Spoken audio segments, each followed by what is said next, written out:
Terjebak Cinta Prestige, episode 98. Kanita sampai di alamat yang ditujukan oleh Gio. Ia pun berjalan menuju kamar yang Gio katakan. Setelah menekan bel beberapa kali, akhirnya pintu terbuka.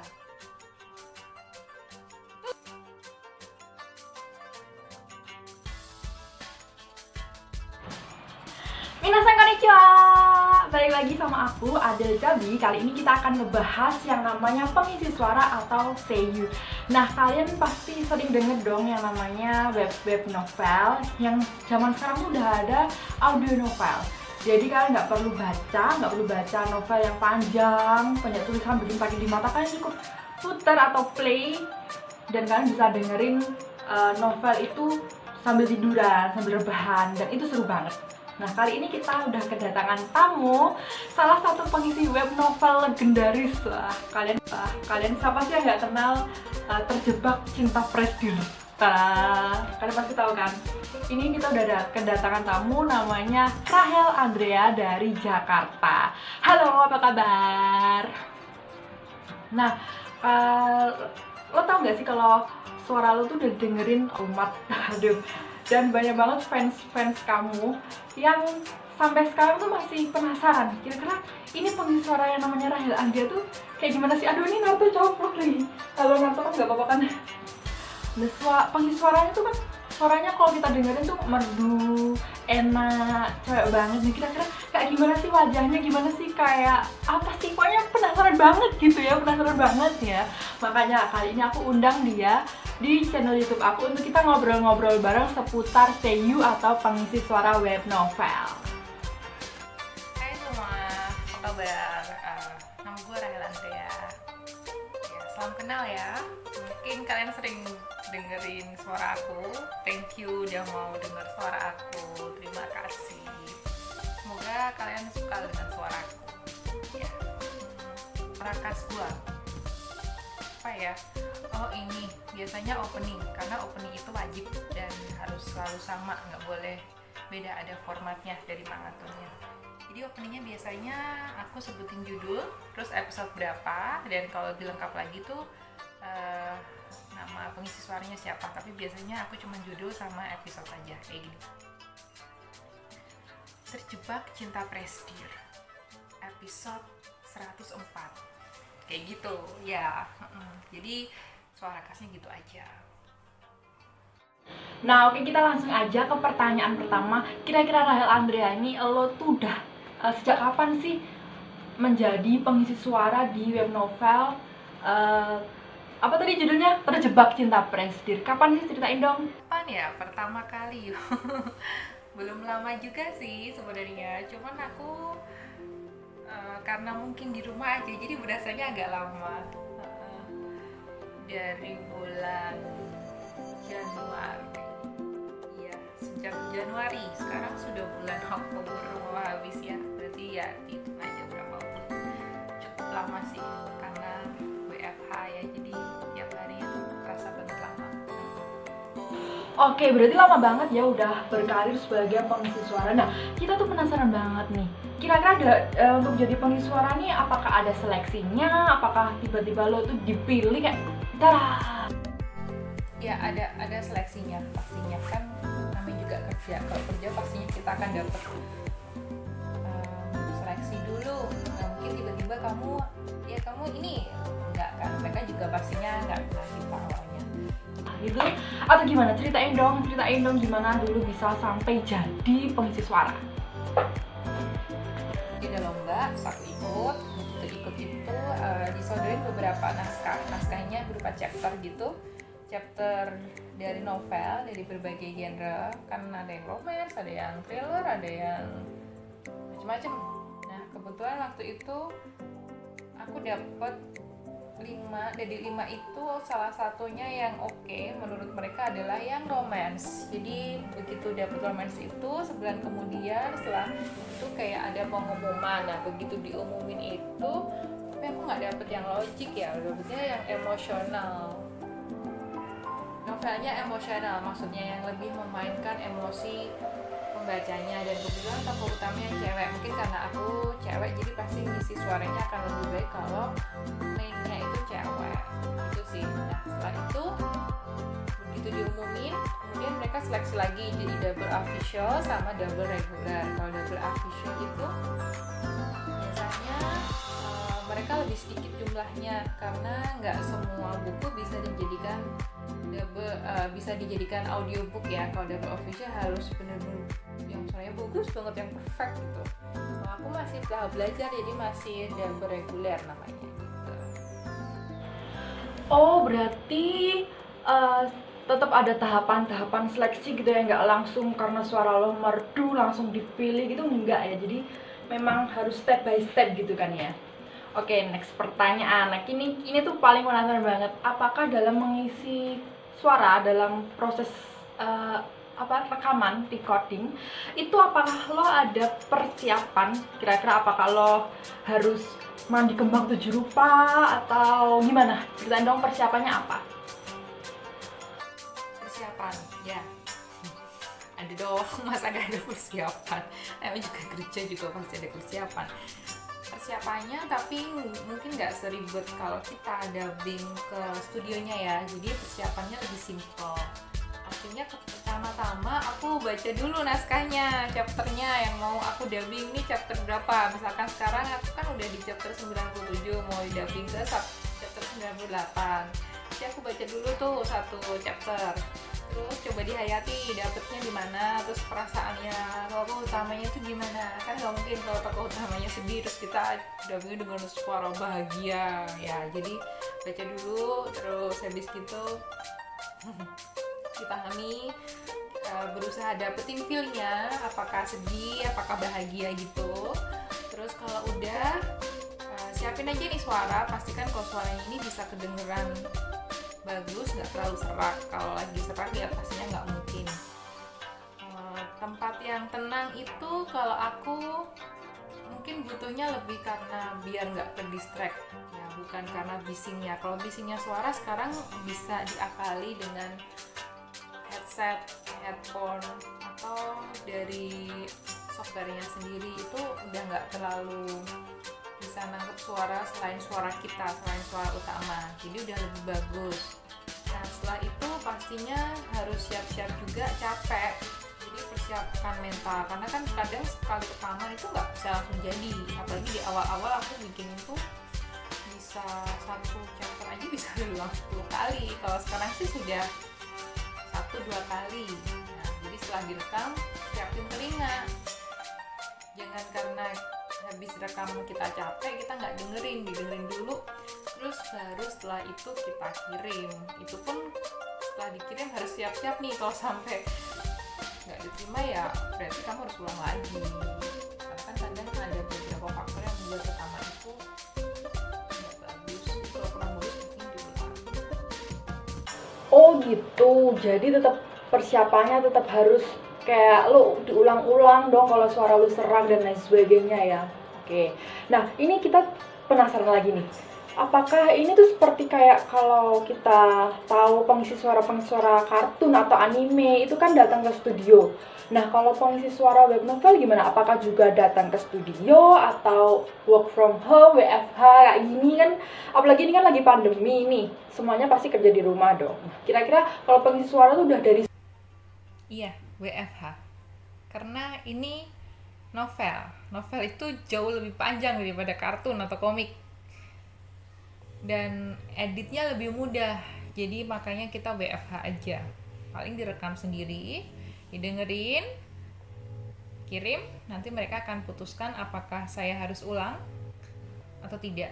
Kalau tidak ya udah, berarti bisa lanjut ke chapter berikutnya.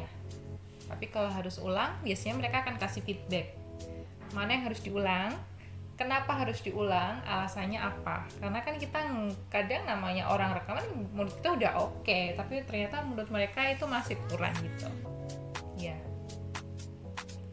Wah kalau gitu berarti nggak usah bingung dong, ini ada pandemi nih, gimana kerjaannya tetap lancar jaya dong, karena memang udah dari dulu di rumah ya kan.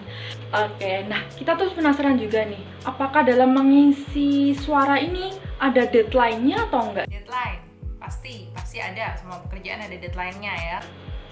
Karena kan kayaknya ini tuh update-nya selalu tepat waktu gitu kan ya. Lain. Biasanya satu chapter dikasih deadline maksimal 3 hari. Itu aja sih. Tapi satu chapter itu kan mungkin bisa 500 sampai 1000 kata. Dan kalau novel kita baca sendiri, kalau animasi kan ada lawannya nih, jadi ganti-gantian. Kalau novel nggak, kita baca sendiri tuh, satu bab satu chapter. Oke, nah kita itu juga penasaran nih, apakah ini pekerjaan tetap lo atau ini sebagai kerjaan sampingan aja? Nah kira-kira lo tuh ada pekerjaan sampingan nggak sih, atau pekerjaan lain selain sebagai pengisi suara? Pekerjaan lain apa ya? Ini nggak enak nih ngomongnya.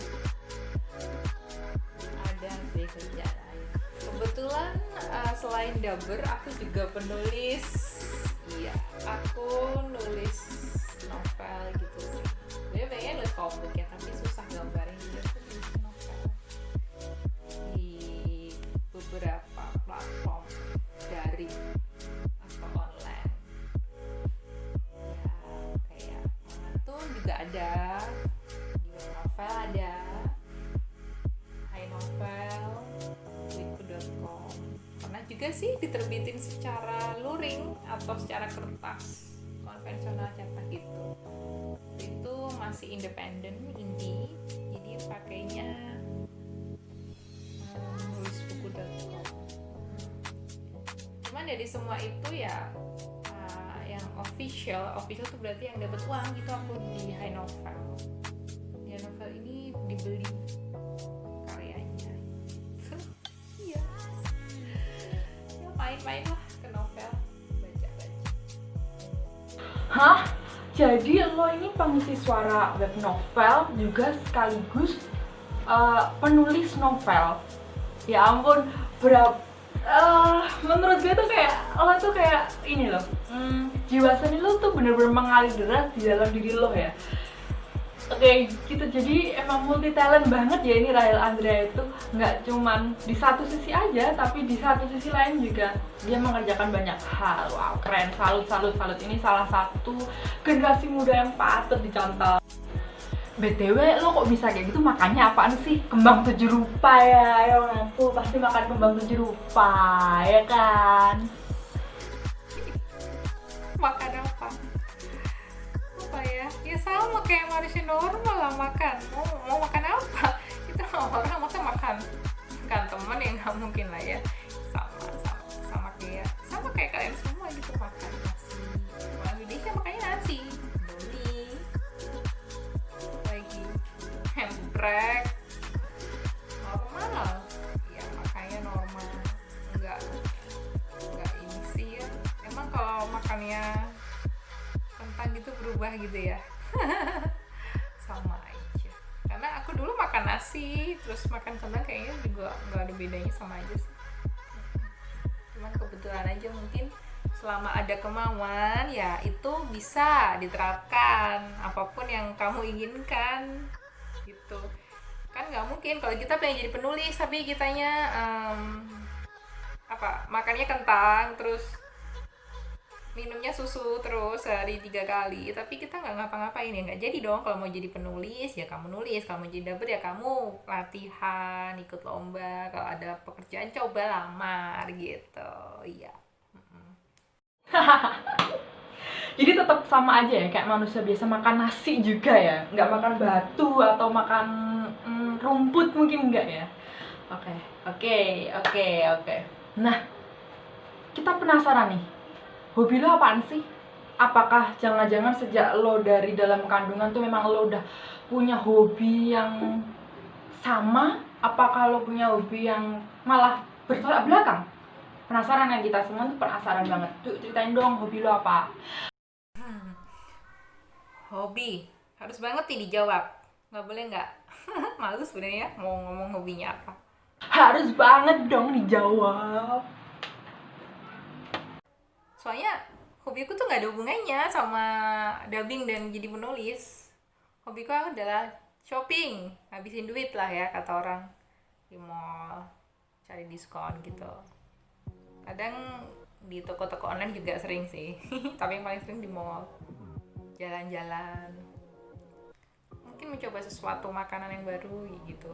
Jadi ya nggak ada hubungannya sih cuman ya mungkin kadang kalau pergi kemana gitu ngeliat suatu kejadian ya bisa lah ya jadi inspirasi. Mantap.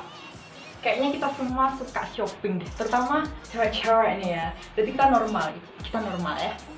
Oke, nah kita penasaran juga nih, pengisi suara itu apa sih kesulitannya, tantangan terbesar menjadi seorang seiyu pengisi suara web novel?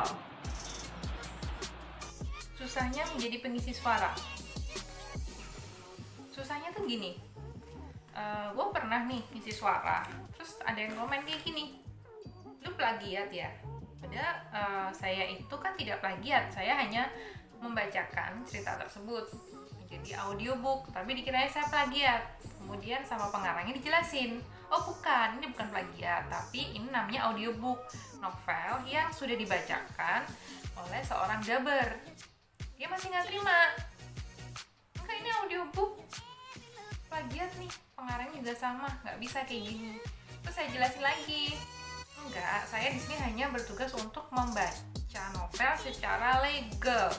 Baca novel bukan plagiat, tapi dalam bentuk audio. Jadi bukunya tuh berupa audio. Terus kalau aslinya kan berupa tulisan-tulisan gitu, itu kan nggak usah, kamu tinggal klik aja. Nah susahnya tuh di situ kalau ketemu fans yang fanatik banget sama penulisnya.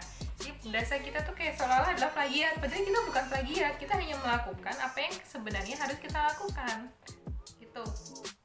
Jadi lebih ke apa ya, kesulitannya tuh lebih kayak ke tanggapan para netizen atau para fansnya yang buat novel. Kesulitan yang lainnya paling ya ini sih, karena novel itu kan nggak sama kayak kalau ngisi suara anime. Kalau ngisi suara anime atau kartun-kartun yang lain itu kita cewek pastinya mungkin hanya dapat satu karakter. Nah kalau di novel kita semua karakter itu jadi satu, kita yang ngisi. Jadi kadang kita harus dapetin karakternya si A misalkan cengeng, karakternya si B itu tegas. Jadi begitu jam ke karakter yang lain yang ngomong, itu kita harus benar-benar bisa sedikit banyak menunjukkan sisi dari karakter itu sendiri. Begitu nanti balik ke narator, itu harus flat, datar, nggak boleh menunjukkan emosi apapun, kecuali kalau novel itu ditulis dalam sudut pandang pertama. Nah, kacaunya sebuah novel itu kadang chapter 1 bisa sudut pandang orang pertama, chapter 2 bisa sudut pandang orang ketiga. Nah, jadi kita harus paham sih ini maunya gimana. Kalau kesulitan yang lainnya itu paling susah kalau novelnya itu banyak typo, salah ketik. Jujur aku di awal-awal tuh bingung ya baca, ini semuanya salah ketik, saya harus baca sesuai dengan ketikannya atau saya benarkan. Nah karena tugas saya hanya membaca, mau nggak mau saya bacakan, tapi setelah saya dengar itu kacau bahasanya. Akhirnya saya coba ulang lagi rangkai kata-kata yang menjadi kata-kata yang benar. Itu yang susah kan, kadang kalau kata-kata itu kita ganti, itu namanya bukan bacain novel tapi benerin novel. Kita kan bukan editor ya, kita mana tahu pengarang ini maunya gimana. Nah itu kesulitannya. Jadi para pengarang, please kalau kalian nulis jangan sampai maksud kalian itu terbalik-balik gitu. Meski udah lolos dari editor, kadang editor itu kan ngedit cuma kata-katanya doang, tapi belum tentu penjiwaannya.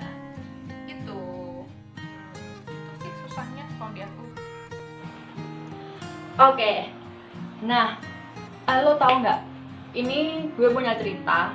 Jadi gue kan jurusan bahasa Jepang. Nah di jurusan gue tuh ada yang namanya kayak klub-klub, bisa dibilang ekstrakurikulernya jurusan bahasa Jepang. Salah satunya itu ada di mana teman-teman yang bergabung dalam klub ini, mereka itu sangat senang dengan yang namanya seiyu atau pengisi suara. Sehingga mereka sering banget nih latihan-latihan kayak mengisi suara anime atau mengisi suara komik, tapi dalam bahasa Jepang. Nah ini kan hampir sama ya, cuman bedanya bahasa aja. Ini bahasa Indonesia, ini bahasa Jepang. Nah kira-kira teman-teman gue ini banyak banget yang penasaran dong pastinya, gimana sih caranya kita biar bisa berkarir kayak lo, bisa jadi pengisi suara yang terkenal, pengisi suara yang suaranya tuh diidam-idamkan oleh semesta. Hiperbola banget. Tapi emang bener kok, suara lo tuh diidam-idamin semesta, kayak ih ini cewek ini pasti gimana gitu, pasti ada lah cewek-cewek tuh pasti kayak berangan-angan nih Rahel Andrea tuh kayak gimana. Nah, kembali lagi, bisa nggak sih lo kasih tips-tips apa yang harus dilakukan, persiapan apa ketika mau mencoba mendaftar atau berkarir dalam bidang pengisi suara ini? Ceritain dong, ya, ceritain. Cara berkarir menjadi dubber seperti gua, pastinya pertama kamu latihan dulu. Coba kamu baca deh novel. Kalau kamu nggak suka novel, coba kamu baca komik, kamu coba jiwain. Kalau kamu bisa dapetin penjiwaannya, ya udah coba latihan aja dulu. Sambil cari-cari event atau lomba yang kebetulan mencari dubber. Nanti kalau ada kamu langsung apply, langsung ikut. Ya nggak usah mikir hadiahnya berapa, nanti aku kalau kalah gimana, suara aku jelek enggak, karena ada banyak yang bagus. Ya semua orang kan punya talenta masing-masing. Yang penting kamu coba dulu. Dan pastikan kamu punya karakter yang berbeda. Nggak usah ikut-ikutan aku tuh mau suaranya bagus banget kayak suaranya Conan. Ya nggak usah, tenang. Setiap orang punya karakter masing-masing dan aku yakin pasti ada yang cocok. Itu aja sih. Nanti kalau lomba katakanlah nggak menang, coba lagi sampai kamu menang, sampai kamu nanti ada lowongan, daftar lagi sampai akhirnya keterima. Aku yakin pasti bisa.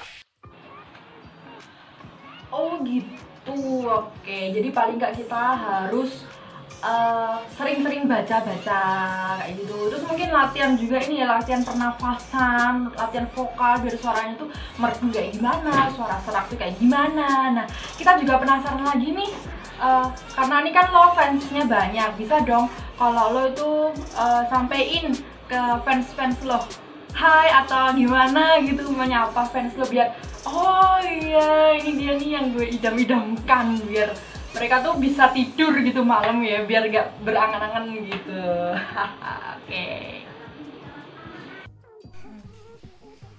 Oke, buat para fans aku, buat para penggemar yang suka sama suara aku, atau paling nggak kalian suka dengerin audiobook yang aku bacain, suka karena ceritanya atau mungkin karena memang suka sama suara aku, thank you banget sudah mau dengerin. Terima kasih banyak. Aku nggak bisa kasih kalian apa-apa, cuman aku akan berusaha untuk terus membacakan novel ini tentunya dengan suara terbaik, karakter terbaik, dan usaha yang terbaik yang aku bisa. Semoga kalian tetap bisa menyukai dan menikmati novel-novel yang aku baca.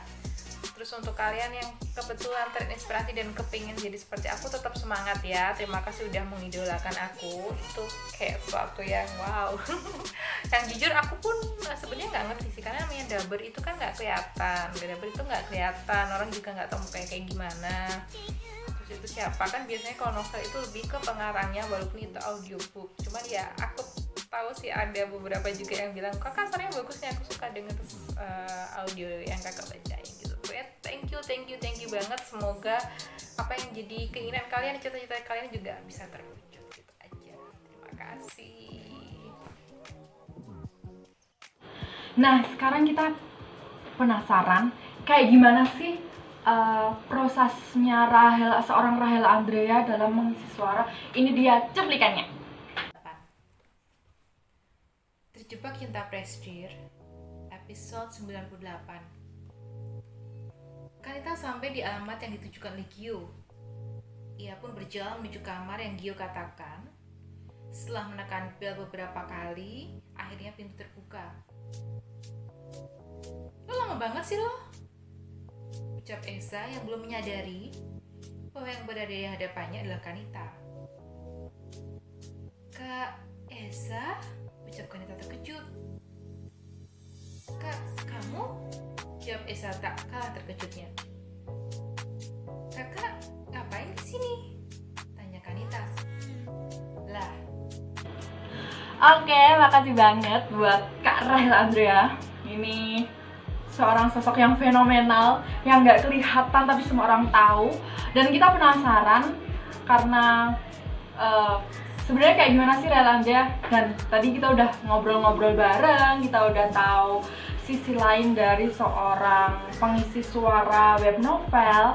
Dan ini pasti aku yakin buat penggemar web novel yang terutama yang audio itu pasti udah bisa tidur nyenyak, Nah, untuk next channel mungkin kalian pengen aku wawancarain seseorang yang menjadi favorit kalian bisa banget komen di bawah ini. Jangan lupa untuk like, subscribe, and share ke teman-teman kalian, terutama aduh udah jatuh lagi nih dia horor terutama teman-teman kalian yang suka dengan channel Jejepangan atau channel-channel yang unik cosplayer di sini.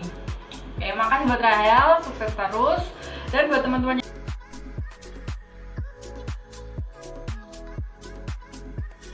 yang ingin berkarir seperti Rahel Andrea, kalian bisa mungkin tanya-tanya, bisa kalian follow Instagramnya, ada di bawah sini. Ini di sini aja ya, di sini. Dan jangan lupa yang pasti terus ikutin channel YouTube ini. dan yang pasti kalian harus follow Instagram aku @adel_cabe. Nihongo meda. Jadi tetap bernihongo tapi meda. Oke, ijo desu, arigatou gozaimasu.